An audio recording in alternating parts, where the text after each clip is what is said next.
Bonjour Guillaume Gralet, Bonjour. bienvenue sur ce plateau. Vous vouliez nous faire part aujourd'hui d'un cri d'alarme qui a été poussé dans un monde immersif, pas le monde réel. Voilà un monde immersif et c'est très intéressant en fait de partir à la découverte d'une personne qui s'appelle Will. C'est le premier SDF dans un monde virtuel, dans Decentraland en l'occurrence. En réalité, il a été imaginé par le réseau Entourage. Vous savez, c'est un réseau qui a été créé par un ancien haut cadre de Yahoo, Jean-Marc Potvin, qui veut rompre la solitude dans les quartiers. Et l'idée du réseau Entourage à travers Will, qui s'inspire lui-même de l'histoire d'Eric, un vrai SDF cette fois-ci, qui est né en Belgique il y a 59 ans, qui est arrivé à Paris après avoir perdu ses papiers, qui a dû vivre un peu à la gare de Lyon, c'est de dire c'est super les mondes immersifs, c'est super les mondes virtuels, mais dans notre monde bien réel, il y a encore 300 000 personnes qui se sentent très seules, qui sont en situation de détresse absolue, il ne faut pas les oublier. Ces mondes immersifs, bien sûr, on en parle de plus en plus. Qu'est-ce que c'est exactement un métaverse? Alors, un métavers, on va reprendre la définition qu'en donne le spécialiste de l'interaction homme-machine, chercheur à Paris-Saclay, Michel Baudouin-Lafont. Il explique en fait que c'est un environnement virtuel et collaboratif. On va pouvoir vivre, participer à la vie collective à travers un avatar. On va utiliser, c'est selon des lunettes virtuelles ou pas. Il y a certains mondes virtuels qui sont accessibles uniquement avec un PC comme Decentraland, dont on voit des images ici. C'est pas nouveau.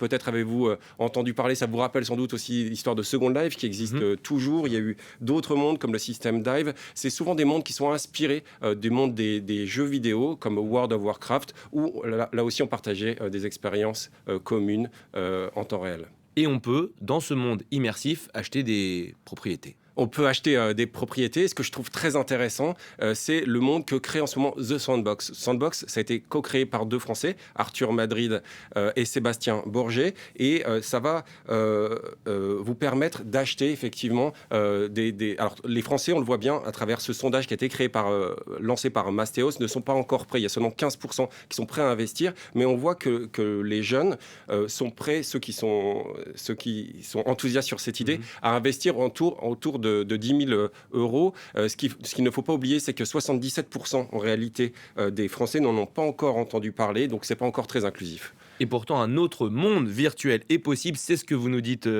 Guillaume. En tout cas, les réflexions politiques sont lancées un peu partout. Oui, c'est-à-dire qu'on se souvient du Web 1, c'est un peu le Web grand public qui est apparu au milieu des années 90. C'était un monde où on pouvait essentiellement lire ou créer des sites web. Le Web 2.0 apparu autour de 2004, c'est un monde où on pouvait lire et écrire, on pouvait participer. Les réseaux sociaux ont une parfaite illustration. Et le Web 3.0 qui participe à la création de Sandbox, par exemple, ou encore de Decentraland, va vous permettre de créer des expériences et vous allez pouvoir, grâce à la blockchain, qu'on peut comparer à un grand livre ouvert sur la place du village, être rémunéré en partie grâce à vos créations. On ne vole plus ici vos données, enfin on ne se sert plus littéralement dans vos données, mais on vous propose en réalité de participer à l'aventure en étant un game maker.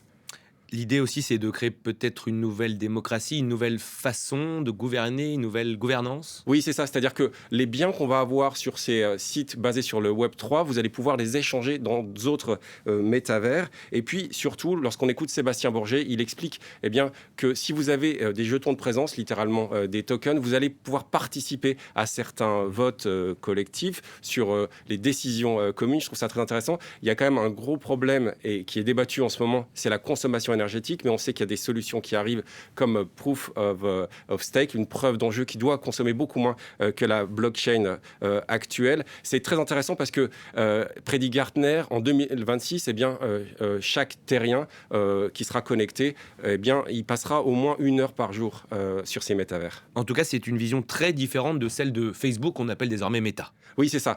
Facebook propose pour l'instant un monde extrêmement centralisé qui va s'appuyer sur les lunettes de réalité virtuelle Oculus, qui s'est offert en 2014, surtout sur une puissance de calcul assez impressionnante, parce que mettre des personnes en relation au sein d'un environnement virtuel, ça demande des capacités de calcul colossales. C'est Alexandre Bougnou, qui est chercheur au CEA, qui le rappelle. En réalité, Facebook va se doter, ils l'ont annoncé, du plus grand supercalculateur du monde. Ça devrait être le cas en juin 2026, qui devrait franchir la barrière de l'exaflop. C'est 1 milliard d'opérations opérations par seconde. Tout ça, c'est très enthousiasmant, mais ce qu'on a envie, c'est que ça soit le plus inclusif possible, que tout le monde puisse y participer pour que Will, que l'on a découvert ensemble tout à l'heure, puisse s'épanouir. Un champ des possibles toujours plus grand. Merci Guillaume Gralet de nous avoir mis quelques étoiles dans les yeux. Merci.